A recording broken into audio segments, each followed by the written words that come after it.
ಇಂದಿನಿಂದ ವಿಧಾನಸಭೆಯ ಜಂಟಿ ಅಧಿವೇಶನ ನಡೆಯೋದಕ್ಕಿದೆ.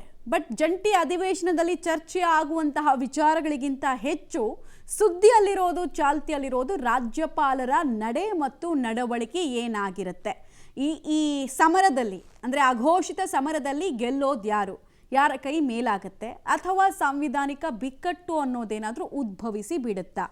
ರಾಜ್ಯಪಾಲರು ರಾಜ್ಯ ಸರ್ಕಾರ ಕಳಿಸ್ಕೊಟ್ಟಿರುವ ಭಾಷಣದ 11 ಪ್ಯಾರಾಗ್ರಾಫ್ಗಳ ಬಗ್ಗೆ ತಗಾದೆಯನ್ನು ಎತ್ತಿದೆ. ಭಾಷಣದಲ್ಲಿ ಏನಿದೆ ಅನ್ನೋದು ನಮಗೆ ಈಗಲೇ ಗೊತ್ತಾಗಲ್ಲ.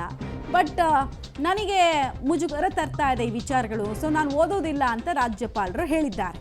ಹಾಗಾದರೆ ಕೇರಳ, ತಮಿಳುನಾಡು ಬೆನ್ನಲ್ಲೇ ರಾಜ್ಯದಲ್ಲೂ ಕೂಡ ಸಮರ ಸ್ಟಾರ್ಟ್ ಆಗುತ್ತಾ ಅನ್ನೋ ಪ್ರಶ್ನೆ.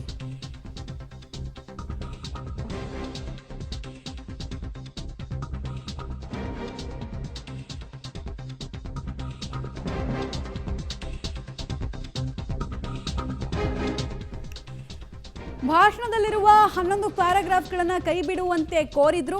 ಇವತ್ತು ವಿಧಾನಸಭೆಯ ಜಂಟಿ ಅಧಿವೇಶನ ಶುರುವಾಗೋದಕ್ಕಿದೆ. ನಿಮಗೆಲ್ಲ ಗೊತ್ತೇ ಇದೆ, ಕೇರಳ ಮತ್ತು ತಮಿಳುನಾಡಿನಲ್ಲಿ ಅಲ್ಲಿನ ಸರ್ಕಾರ ವರ್ಸಸ್ ರಾಜ್ಯಪಾಲರು ಅನ್ನೋ ಪರಿಸ್ಥಿತಿ. ಪ್ರತಿಯೊಂದಕ್ಕೂ ಕೂಡ ರಾಜ್ಯಪಾಲರು ಕೊಕ್ಕೆ ಹಾಕ್ತಾರೆ. ಈ ಕಡೆಗೆ ರಾಜ್ಯಪಾಲರು ನಾವು ಹೇಳಿದಂತೆ ಭಾಷಣ ಮಾಡಬೇಕು ಅಂತ ರಾಜ್ಯ ಸರ್ಕಾರಗಳು ಹಠಕ್ಕೆ ಬೀಳ್ತಾವೆ. ಪರಿಣಾಮ ಏನು? ಕಳೆದ 4-5 ವರ್ಷಗಳಿಂದ ತಮಿಳುನಾಡಲ್ಲಿ ಭಾಷಣಗಳನ್ನು ಓದ್ತಾನೇ ಇಲ್ಲ ಅಲ್ಲಿನ ರಾಜ್ಯಪಾಲ ರವಿ ಅವರು. ಸುಮ್ಮನೆ ಸ್ಟಾರ್ಟಿಂಗ್ ಬರ್ತಾರೆ, ರಾಷ್ಟ್ರಗೀತೆ ವಿಚಾರವಾಗಿ ಮೊದಲು ಯಾಕೆ ಹಾಡಿದ್ರಿ, ನಂತರ ಯಾಕೆ ಹಾಡಿಸಿದ್ರಿ ಅಂತೆಲ್ಲ ತಗಾದೆ ಎತ್ತುತ್ತಾರೆ. ಭಾಷಣದ ಪ್ರತಿಯನ್ನು ಟೇಬಲ್ ಮೇಲೆ ಇಡ್ತಾರೆ, ಅಲ್ಲಿಂದ ವಿರಮಿಸ್ತಾರೆ. 4-5 ವರ್ಷ ಆಯಿತು. ಈ ಕಡೆಗೆ ಕೇರಳದಲ್ಲಿ ಇತ್ತೀಚೆಗೆ ಏನಾಗ್ತಾ ಇದೆ ಅಂದರೆ, ರಾಜ್ಯ ಸರ್ಕಾರ ಅಲ್ಲಿ ರೆಡಿ ಮಾಡಿಕೊಡುವಂತಹ ಭಾಷಣ ಬೇರೆ, ಅಲ್ಲಿ ತಮಗೆ ಬೇಕಾಗಿದ್ದನ್ನು ಓದಿ ಮಿಕ್ಕವನ್ನು ಸ್ಕಿಪ್ ಮಾಡ್ತಿದ್ದಾರೆ ಅಲ್ಲಿನ ಗವರ್ನರ್. ಸೊ ಇದೆರಡರ ಪೈಕಿ ನಮ್ಮ ರಾಜ್ಯಪಾಲರು ಅನುಸರಿಸುವಂತಹ ಹೆಜ್ಜೆ ಯಾವುದು ಅನ್ನೋದು ಪ್ರಶ್ನೆ. ಮತ್ತು ವಿಪರೀತವಾಗಿ ಕಾನೂನಾತ್ಮಕವಾಗಿ ಚರ್ಚೆಗೆ ಕೂಡ ಒಳಪಡ್ತಾ ಇದೆ ಈ ಅಂಶಗಳು. ಅನ್ಸೀನ್, ಅನ್ಯೂಶುವಲ್ ಸಿನಾರಿಯೋನ ರಾಜ್ಯ ನೋಡ್ತಾ ಇದೆ ಅಂತ. ಹೌದು, ಇವತ್ತಿನ ಜಂಟಿ ಅಧಿವೇಶನ ಗವರ್ನಮೆಂಟ್ ವರ್ಸಸ್ ಗವರ್ನರ್ ಅನ್ನುವಂತಹ ಜಿದ್ದಾಜಿದ್ದಿಗೆ ವೇದಿಕೆ ಆಗುತ್ತಾ ಅನ್ನುವಂತಹ ಪ್ರಶ್ನೆ ಮತ್ತು ಕುತೂಹಲ. ವಿಧಾನಸಭೆಯ ಕಾರ್ಯಕಲಾಪದ ಪಟ್ಟಿಯಲ್ಲಿ ಗವರ್ನರ್ ಭಾಷಣದ ಉಲ್ಲೇಖವಾಗಿದೆ.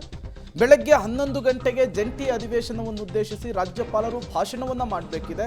ಸದ್ಯ ಭಾಷಣದ 11 ಪ್ಯಾರದ ಬಗ್ಗೆ ರಾಜ್ಯಪಾಲರು ಆಕ್ಷೇಪವನ್ನು ಎತ್ತಿದ್ದಾರೆ. ಇವತ್ತು ಮತ್ತೆ ರಾಜ್ಯಪಾಲರನ್ನ ಸರ್ಕಾರ ಆಹ್ವಾನಿಸೋದಕ್ಕೆ ಮುಂದಾಗ್ತಾ ಇದೆ. ಲೋಕಭವನಕ್ಕೆ ಸಿಎಂ ಕಾನೂನು ಸಲಹೆಗಾರ ಪೊನ್ನಣ್ಣ ಅವರು ಬೆಳಗ್ಗೆ 10 ಗಂಟೆ 15 ನಿಮಿಷಕ್ಕೆ ಭೇಟಿ ಕೊಡೋದಕ್ಕೆ ಹೋಗ್ತಾ ಇದ್ದಾರೆ. ಅಲ್ಲಿ ಮತ್ತೊಮ್ಮೆ ಇನ್ವೈಟ್ ಆಗುತ್ತೆ. ವಿಧಾನಸಭೆಯ ಕಲಾಪಕ್ಕೆ ಗವರ್ನರ್ ಬರುವ ನಿರೀಕ್ಷೆಯಲ್ಲಿ ಸರ್ಕಾರ ಇದೆ. ಸದ್ಯ ಭಾರೀ ಕುತೂಹಲವನ್ನ ರಾಜ್ಯಪಾಲರ ನಡೆ ಕೆರಳಿಸಿರುವಂಥದ್ದು. ಇವತ್ತು ಏನು ಮಾಡ್ತಾರೆ ರಾಜ್ಯಪಾಲರು? ಅಧಿವೇಶನಕ್ಕೆ ಬರ್ತಾರಾ? ಬಂದರೂ ಭಾಷಣವನ್ನು ಓದ್ತಾರಾ? ಒಂದು ವೇಳೆ ಅಧಿವೇಶನಕ್ಕೆ ಬರಲಿಲ್ಲ ಅಂದರೆ ಸರ್ಕಾರದ ಮುಂದಿನ ನಡೆ ಏನು? ಸುಪ್ರೀಂ ಕೋರ್ಟ್ನಲ್ಲಿ ಇದನ್ನು ಪ್ರಶ್ನೆ ಮಾಡೋದಕ್ಕೂ ಕೂಡ ಈಗಾಗಲೇ ಸಿದ್ಧತೆಯನ್ನು ಮಾಡಿಕೊಂಡಿದ್ದಾರೆ.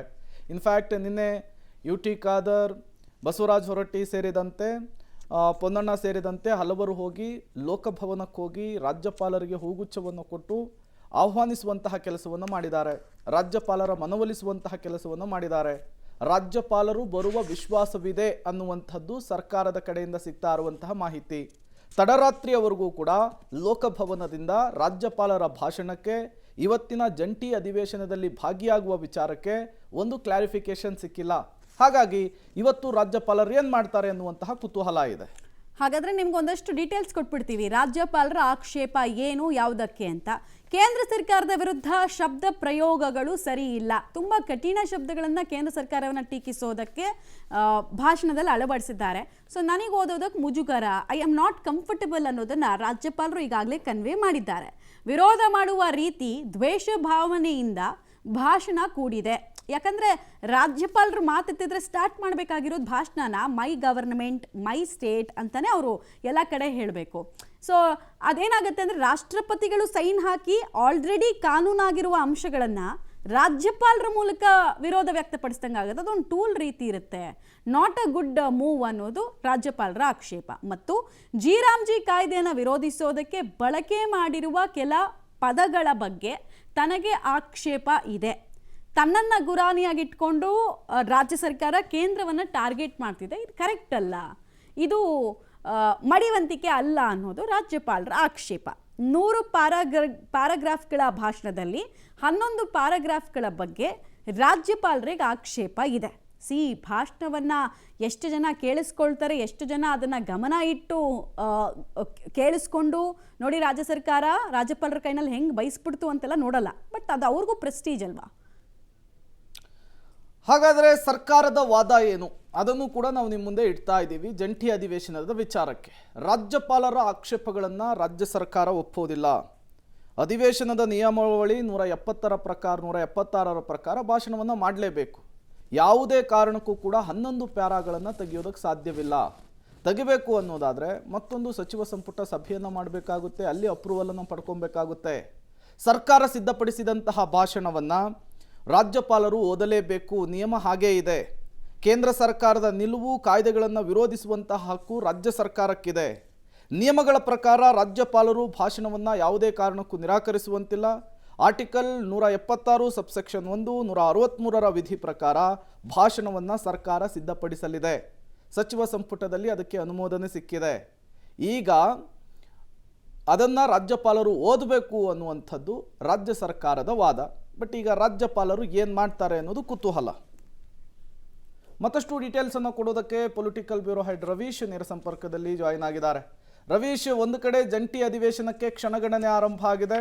ಇವತ್ತು ಸೆಂಟರ್ ಆಫ್ ಅಟ್ರಾಕ್ಷನ್ನೇ ರಾಜ್ಯಪಾಲರು. ಭಾಷಣ ಮಾಡ್ತಾರಾ ಇಲ್ವಾ ಅನ್ನುವಂತಹ ಕುತೂಹಲ ಇದೆ. ಏನಾಗ್ಬೋದು ರವೀಶ್ ಇವತ್ತು? ಪ್ರಮುಖವಾಗಿರ್ತಕ್ಕಂಥದ್ದು ಈ ಕ್ಷಣದ ತನಕವೂ ಕೂಡ ರಾಜಭವನದಿಂದ ಮತ್ತು ಲೋಕಭವನದಿಂದ ರಾಜ್ಯಪಾಲರಿಂದ ಯಾವುದೇ ರೀತಿಯ ಸ್ಪಷ್ಟವಾದ ಸಂದೇಶ ರಾಜ್ಯ ಸರ್ಕಾರಕ್ಕೆ ಬಂದಿಲ್ಲ. ಅಂದರೆ ನಾನು ಬಂದೇ ಬರ್ತೀನಿ ಅಂತ ಇನ್ನೂ ಕೂಡ ರಾಜ್ಯಪಾಲರು ಸಂದೇಶವನ್ನು ತಲುಪಿಸಿಲ್ಲ. ಹಾಗಾಗಿ ಕರ್ನಾಟಕದಲ್ಲೂ ಕೂಡ ಒಂದು ರೀತಿಯಲ್ಲಿ ಸಾಂವಿಧಾನಿಕ ಬಿಕ್ಕಟ್ಟು ನಿರ್ಮಾಣವಾಗುವಂಥ ಚಾನ್ಸಸ್ ಜಾಸ್ತಿ ಇದೆ ಅನ್ನೋದ್ರ ಬಗ್ಗೆ ಸಾಕಷ್ಟು ಚರ್ಚೆಗಳಾಗ್ತಾ ಇದೆ. ಈ ಹಿನ್ನೆಲೆಯಲ್ಲೇ ರಾಜ್ಯ ಸರ್ಕಾರ ಒಂದು ಹಂತದಲ್ಲಿ ಈ ಒಂದು ಸುಪ್ರೀಂ ಕೋರ್ಟ್ ಕದ ತಟ್ಟೋದಕ್ಕೂ ಕೂಡ ಎಲ್ಲ ರೀತಿಯ ಸಿದ್ಧತೆಗಳನ್ನು ಮಾಡಿಕೊಂಡಿದೆ. ಈಗಾಗಲೇ ಅಡ್ವೊಕೇಟ್ ಜನರಲ್ ಅವರನ್ನು ಕೂಡ ದೆಹಲಿಗೆ ಕಳಿಸಿದ್ದಾರೆ. ಪ್ರಮುಖವಾಗಿರ್ತಕ್ಕಂಥದ್ದು ಅಂದರೆ 2 ವಿಚಾರಗಳನ್ನು ಒಂದು ರೀತಿಯಲ್ಲಿ ರಾಜ್ಯ ಸರ್ಕಾರ ತನ್ನ ವಾದವನ್ನು ಮಂಡಿಸ್ತಾ ಇದೆ. ಅಂದರೆ ಈಗಾಗಲೇ ಏನು ಆ ಒಂದು ಆರ್ಟಿಕಲ್ ಒಂದು 376 ಪ್ರಕಾರ ರಾಜ್ಯಪಾಲರ ಒಂದು ನಡೆಯನ್ನು, ರಾಜ್ಯಪಾಲರ ಸೂಚನೆಯನ್ನು ಸಚಿವ ಸಂಪುಟದ ಅಣತಿಯಂತೆ ನಡೆದುಕೊಳ್ಬೇಕಾಗತ್ತೆ. ರಾಜ್ಯಪಾಲರು ಅದಕ್ಕೆ ಜವಾಬ್ದಾರರಾಗಿರ್ತಾರೆ. ಹಾಗಾಗಿ 376 ಪ್ರಕಾರ ರಾಜ್ಯಪಾಲರು ಸದನಕ್ಕೆ ಬರಲೇಬೇಕು ಅನ್ನೋ ವಾದವನ್ನು ಮಂಡಿಸ್ತಾ ಇದ್ದಾರೆ. ಹಾಗಾಗಿ ಒಂದು ವೇಳೆ ಅದು ಬರದೇ ಇದ್ರೆ ಖಂಡಿತವಾಗಿಯೂ ಕೂಡ ಅದಕ್ಕೆ ಸಂಬಂಧಪಟ್ಟಂತೆ ಸಚಿವ ಸಂಪುಟ ಸಭೆಯನ್ನು ಕರೆದು ರಾಜ್ಯಪಾಲರನ್ನ ವಾಪಸ್ ಕರೆಸ್ಕೊಳ್ಳಿ ಅನ್ನೋ ಒಂದು ನಿರ್ಣಯವನ್ನು ತೆಗೆದುಕೊಳ್ಳುವಂತಹ ರೈಟ್ಸ್ ಕೂಡ ನಮಗಿದೆ. ಹಾಗಾಗಿ ರಾಜ್ಯಪಾಲರು ಅಧಿವೇಶನಕ್ಕೆ ಬಂದೇ ಬರ್ತಾರೆ ಅನ್ನೋ ವಿಶ್ವಾಸವನ್ನು ವ್ಯಕ್ತಪಡಿಸ್ತಾ ಇದ್ದಾರೆ.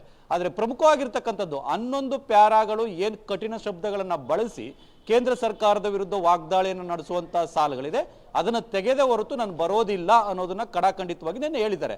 ಆದರೆ ಸಿಎಂ ಸಿದ್ದರಾಮಯ್ಯ ಅವರು ನೆನ್ನೆ ನಡೆಸಿದಂಥ ಸಭೆಯಲ್ಲಿ ಅದಕ್ಕೆ ಒಂದು ರೀತಿಯಲ್ಲಿ ಒಪ್ಪೇ ಇಲ್ಲ. ಪ್ರಮುಖವಾಗಿರ್ತಕ್ಕಂಥದ್ದು 2 ಶಬ್ದ, ಅಂದರೆ 2 ಲೈನು. ಅಂದರೆ ಈ ಒಂದು ಜಿ ರಾಮ್ಜಿ ಕಾಯ್ದೆಯಿಂದಾಗಿ ಭ್ರಷ್ಟಾಚಾರಕ್ಕೆ ಆಸ್ಪದ ಅನ್ನೋದು ಏನಿದೆ ಅದನ್ನು ತೆಗೆದಿದ್ದಾರೆ. ಜೊತೆಗೆ ಗುತ್ತಿಗೆದಾರರ ಪರವಾಗಿರ್ತಕ್ಕಂಥ ಕಾಯ್ದೆ ಅನ್ನೋದನ್ನ ಮಾತ್ರ ತೆಗೆದಿರ್ತಕ್ಕಂಥದ್ದು, ಅದನ್ನು ಬಿಟ್ಟು ನಾವು ತೆಗೆಯೋದಿಲ್ಲ ಅನ್ನೋದನ್ನು ಹೇಳಿದ್ದಾರೆ. ಹಾಗಾಗಿ ರಾಜ್ಯಪಾಲರು ಇವತ್ತು ಬರುವಂತಹ ಸಾಧ್ಯತೆ ಬಗ್ಗೆ ಸಾಕಷ್ಟು ಚರ್ಚೆ ಆಗ್ತಾ ಇದೆ. ಇನ್ನೊಂದು ಸಾರಿ ಸುಮಾರು 10-15ರಷ್ಟೊತ್ತಿಗೆ ಮತ್ತೆ ಸಿಎಂ ಕಾನೂನು ಸಲಹೆಗಾರರಂತ ಪೊನ್ನಣ್ಣ ಅವರು ಕೂಡ ಅಲ್ಲಿ ಹೋಗ್ತಾರೆ. ಅದಾದ ಬಳಿಕ ಏನ್ ಹೇಳ್ತಾರೆ ಅನ್ನೋ ಆಧಾರದ ಮೇಲೆ ಎಲ್ಲವೂ ಕೂಡ ಸ್ಪಷ್ಟವಾಗಿ ನಿಂತಿದೆ. ಪ್ರೇಮ್, ಓಕೆ ರವೀಶ್, ಹಾಗೆ ಸಂಪರ್ಕದಲ್ಲಿರಿ, ಮತ್ತಷ್ಟು ಡೀಟೇಲ್ಸ್ ನಿಮ್ಮಿಂದ ಪಡಿತಾ ಹೋಗ್ತೀವಿ.